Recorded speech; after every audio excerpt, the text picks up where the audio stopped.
Steve and Dave use eToro to invest in the financial markets. Steve does research on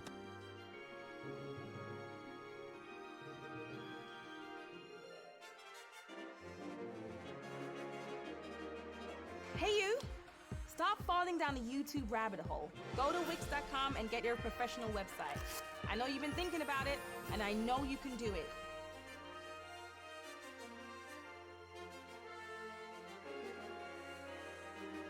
Okay, so I just got off the phone with the FTC, and I've got a lot of answers for creators and viewers about the FTC, about COPPA, and how this is going to be affecting YouTube and YouTubers when January 1st hits. So it was a pretty long conversation, and before we get into that, I do want to say a few things. Number one, I'm not a lawyer. This is not legal advice. Again, I'm going to tell you everything the FTC told me, but just for protection here.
and Dave use eToro to invest in the financial market. Steve does research on global investment opportunities. Dave does research on...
Alright guys, so this is going to be a very serious video, okay? I'm not going to do the, what's going on intro or anything like that, because this is a very serious and really big, important video that concerns me and all of your other favorite YouTubers, and the entire YouTube website, too. Like, we're talking, Roblox could be done. Like, it could be gone. Roblox YouTubers could be gone.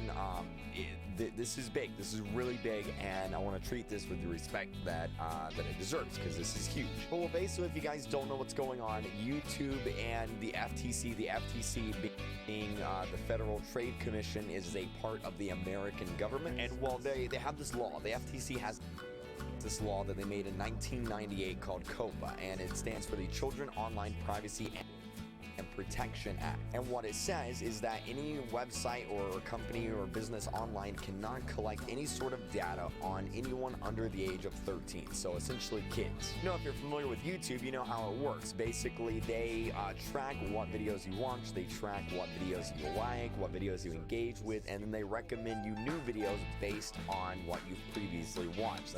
That's how YouTube works. And well, the FTC found out about this, and they were like, no, you can't do this. This is against the COPA law. You got to stop. And they basically fined YouTube like millions and millions of dollars, and now YouTube is in big trouble. So what YouTube did is they've enacted these new rules, basically, which say that anyone under the age of 13 or anyone that makes content for anyone under the age of 13, basically a bunch of things happen. If you make content for kids, you will no longer get targeted ads on your videos. So basically, you won't get ads on your videos anymore. You won't have notifications be sent out. You won't have access to live chat and live streaming. You won't have access to comments. Your comments will get turned off. You won't have access to the member button. You won't have access to super chats. You won't have access to merchandise and a bunch of other things. Basically, if your videos are meant for children under the age of 13, you're screwed. That's basically what this means. Let's just be honest. Let's be real here. And well, today, YouTube released this statement that said in YouTube Studio, and I'll show this off for people that aren't YouTubers,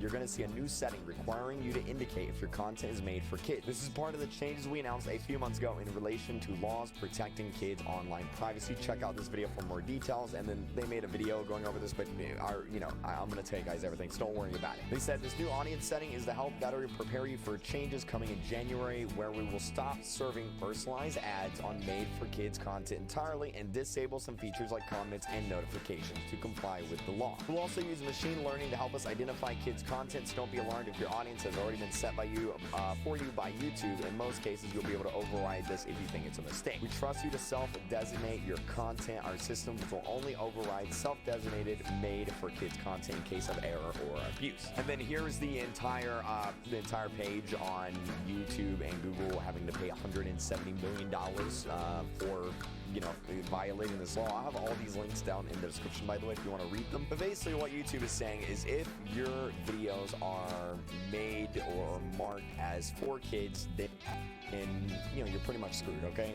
Again, let's be real. And if YouTube doesn't detect that they're made for kids and they are made for kids, then you have to set it yourself. And I'll explain what's going on. So right here is my YouTube studio. This is what I see. This is what I upload videos on. This is what every YouTuber sees. And here you can see all of my videos. You can see they're public, they're monetized, views, comments, likes, all that stuff. And well, if you go to your settings and go on over to your advanced setting, there's another tab that says, do you want to set your channel as made for kids? And yes, set this channel as made for kids. No, set this channel as not made for kids, or review the setting every video. Now, if you're another creator, do not set it as made for kids, okay? Don't do that. If you do that, you are done. That's it, all right? Talk to a lawyer first. If you make videos for kids, all right, and you set that setting, you're done. Now, you may be done anyway, but talk to a lawyer first, okay? Because that way they can tell you if there's any way to fight this or any way around this, or if you are indeed done. Now, when it comes to Roblox, obviously it's a little bit different because as you can see on here, there's a bunch of different Roblox games and a lot of different Roblox content. Some of it is obviously kids and some of it obviously isn't. Phantom Forces is obviously not for kids, but at the same time, something like Meep City is obviously for kids. Obviously a 22-year-old dude is not going to be playing this game. So what does this mean about Roblox YouTubers? Well,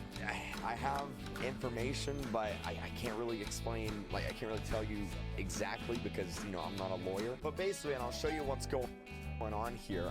You can scroll through all of your videos here, and I'm just going to go through all the pages, and right here under visibility, it's going to tell you if YouTube has detected that video as a kid's video or not. Now, luckily, I've only gotten one video detected as kids, meaning, I'm not really a kid YouTuber, or at least YouTube does not see me as a kid YouTuber. And that video is right here. It's the Never Ending Goof Stranger Things remix. You can see right here, made for kids. Now, I don't know why Stranger Things is being being seen as a kid's video, because obviously Stranger Things is not for kids. It's a very violent TV show, but nonetheless, YouTube has detected it as made for kids, and that's fine. You know, it's an old video. I'm not really concerned with it. Every other video on my channel is not being made for kids, so I'm good. All right, I don't have to worry about this. I seem to be good from what I'm seeing here. Besides that one video, which I'm not really, you know, making money on anyway, because it's like a 2-minute long video and it's from like, you know, 3 months ago, I'm fine.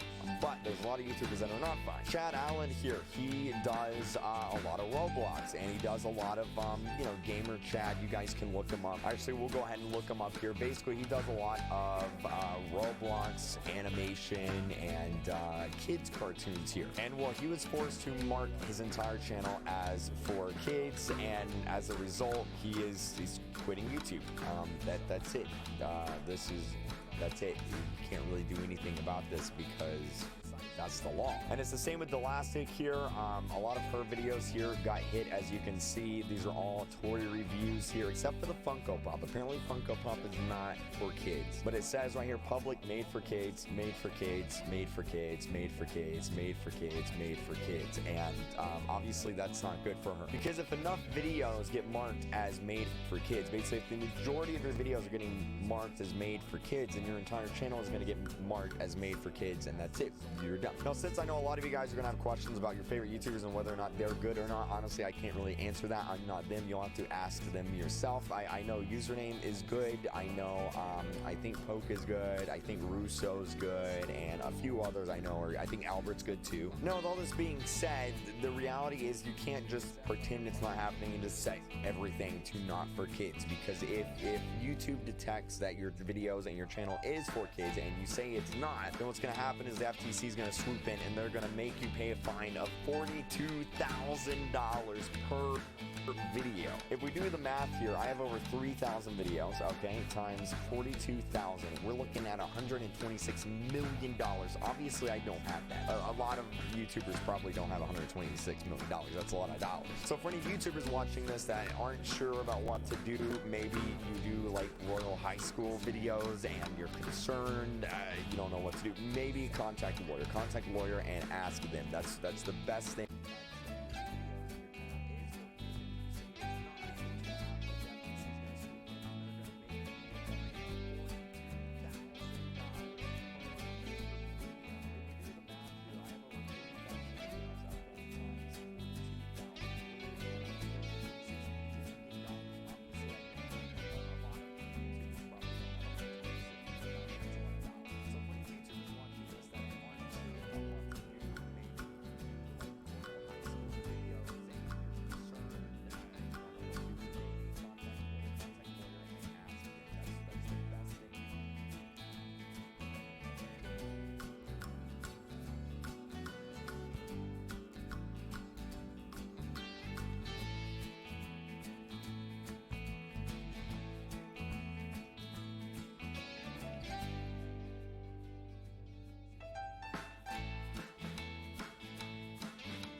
Alright, so yesterday I made a video on the COPPA and how it's going to be affecting YouTube and affecting Roblox YouTubers and how we might even lose like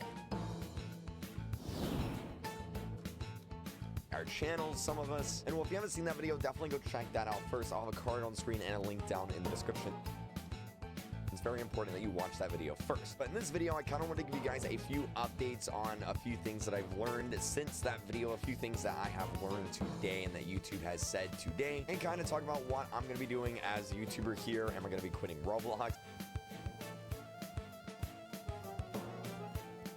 Roblox? Am I gonna start swearing? Like, what is Creepcraft gonna do? What's gonna be happening once this new law goes into effect? So real quick, I kind of want to just give an update on my situation. As of right now, none of my videos are affected. I know yesterday I said that one of my videos was affected and that YouTube did indeed say that one of my videos was.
Section here again. I'm not a lawyer. The second thing I want to say is I'm not sure if YouTube is going to be mad at me for making this video, but I feel like it's my job to make this video, so I'm gonna make this video anyway. So hopefully YouTube does not get mad at me. Also, I have a few notes over there, so if you see me looking this way, I'm just looking at the notes because we had a pretty lengthy conversation. But with that being said, let's get into this. So the first thing we talked about with, you know, the FTC and all that, we talked about the fines. Are we going to be fined $42,000 per video? And they kind of already mentioned this in a blog post, but they further, I guess, iterated on this. They wanted to make it very clear that the FTC is not out to get content creators. They're not going to come after you with gotcha. They use the word gotcha cases, and they're not going to come at you with cases that are, well, maybe it's for kids, maybe it's not for kids. That's not what they're interested in. They're interested in the clear-cut, defined, this is breaking the law cases. And they said if we go back and look at their previous cases, all those cases are clearly like, okay, this is violating COPPA, this is clearly violating it. They're not after, they reiterated numerous times that they're not coming after content creators with, you know, these, well, maybe not cases. They want clear, defined cases of violating COPPA here. And they basically, again, wanted me to make it very clear that they're not out to bankrupt any content creators. They're not going to fine you so much that you have to sell your house or anything like that. If you do get fined, it's going to be an amount that hurts, but not enough to, you know, make you go bankrupt or stop making YouTube videos. The amount will differ per person depending on, you know, so many different factors, obviously, but they're not going to bankrupt you, and, you know, you're not going to lose your house or lose your life or anything like that over this. They wanted to make that very clear. Now, the next thing I want to talk about is something we talked about with websites. So the FTC, and this may come as surprising because it came as surprising to me too, but they are not aware or familiar with YouTube's systems. I mentioned how YouTube, whenever you upload a video, you have to choose either for kids or not for kids, and they are unaware of all of that. The person I talked to, they said they don't know how YouTube works. They aren't familiar with the systems that YouTube put in place, and they're, you know, that's irrelevant, right? The only thing they care about is whether or not YouTube is or is not violating the law here, which this actually boggled my mind a little bit, because how can the FTC be unfamiliar with YouTube's system that they put in place to combat this? It doesn't really make a lot of sense. Like, they went, you know, they had this giant settlement and all that, and the FTC is unaware of how YouTube works, and they're unaware of the systems that YouTube is putting in place here. That kind of means that YouTube is doing this all on their own. Like, the FTC did not tell YouTube you have to have a for kids option or you have to have a not for kids option. The FTC did not tell YouTube that. YouTube decided that on its own. The FTC specifically said that they cannot tell YouTube how to run their business. They cannot tell YouTube what to do. The only thing the FTC can do is fine them for violating the law. They can't tell them what to do with their business. They can't tell you what to do with their website. The only thing they can do is fine them for violating the law, which means all the systems that YouTube has put in place, they were put in place by YouTube, and they were decided upon by YouTube. The FTC did not tell YouTube to, you know, they didn't specify what they have or have not you know, what they have to do. And because they're unfamiliar with YouTube systems, every example they gave, they referred to channels as a website. They basically said that YouTube channels in the eyes of the FTC are like a website. And so what COPPA does is, if you have a website, so if you have a channel, I guess to them you have a website, and if that website is directed to kids and it collects data on people under 13, kids under 13, then you violated COPPA, and they'll, you know, investigate you and potentially fine you. If it's not for kids and you're not collecting data on kids, then you're fine. And everyone in the middle is under what they call mixed audience.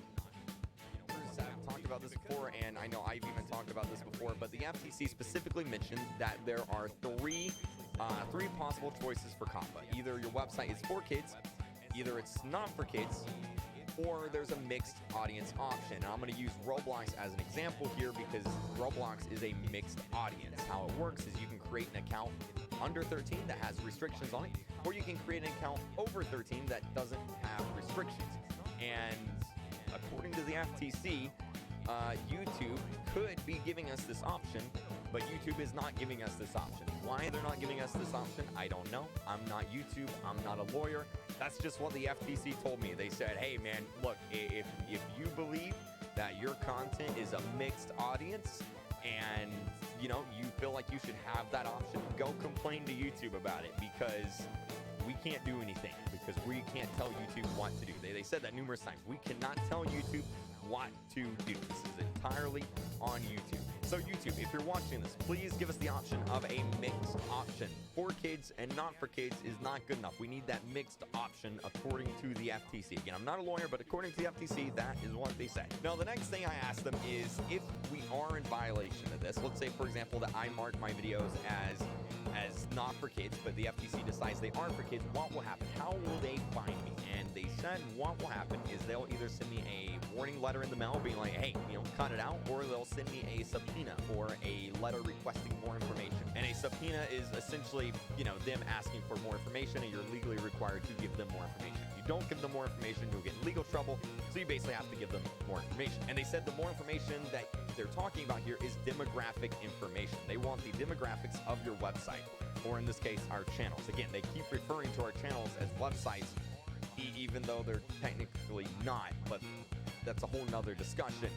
And I told the FTC, I was like, I don't have access. We don't have access to demographic information. The only thing we have is the age of a YouTube account that watches our videos. And they specifically mentioned that that does not count because a child could lie about their age, and that's why we're here in the first place. So that doesn't count. So we literally have no other demographics to go off of. I'm not sure how we're going to give that to them. So I told them that, and they said in that case, they would pursue other means of finding out the age of our audience. They didn't specify the other means, but I don't even know what the other means are. And the conversation on that topic kind of trailed off from there. But that's what they said. Now, the next thing I mentioned is that the laws are very vague on COPPA. It literally says, you know, like kid directed content, or pets, or video games, or music. And they said the reason for that is because the FTC is aware that not every cartoon is for kids, and they are aware that not everything that's animated is for kids. They said that the law is vague for a reason, because if they get into specifics, well, they really can't get into specifics, is what they said, because there's so many different cases, and depending on, you know, different contexts and all of that, it all depends. Basically, that's what they said. It all depends here. They gave me the example of Dora the Explorer versus Grey's Anatomy. Dora the Explorer is a show for kids. Grey's Anatomy is a show for adults. Now, some adults may watch Dora the Explorer, but it's still a kids show. And some kids may watch Grey's Anatomy, but it's still an adult show at the end of the day. Now, I asked them specifically about video games. How are video games going to fit into this? They said that video games are definitely a gray area here, because there's so many different video games, and different video games appeal to different people. But they said that they are aware that most video games have a general audience, which again, YouTube, please give us that mixed option, because that would solve like all of these problems. So I asked for an example of a mixed audience game, and they told me Angry Birds. They said Angry Birds is an example of a game that is mixed audience. It has kids playing it, and it has adults playing it. It is a mixed audience. And then I also asked, okay, so let's say, for example, that PewDiePie made a Dora the Explorer video, or like a Dora the Explorer skit, or something crazy, you know, maybe it has swearing in it, or it's like a parody of Dora the Explorer. And they said that that would not count. Context matters here. So let's say, for example, that someone uploaded a video that was just a straight episode of Dora the Explorer. That would be for kids. But, and this was the example they gave.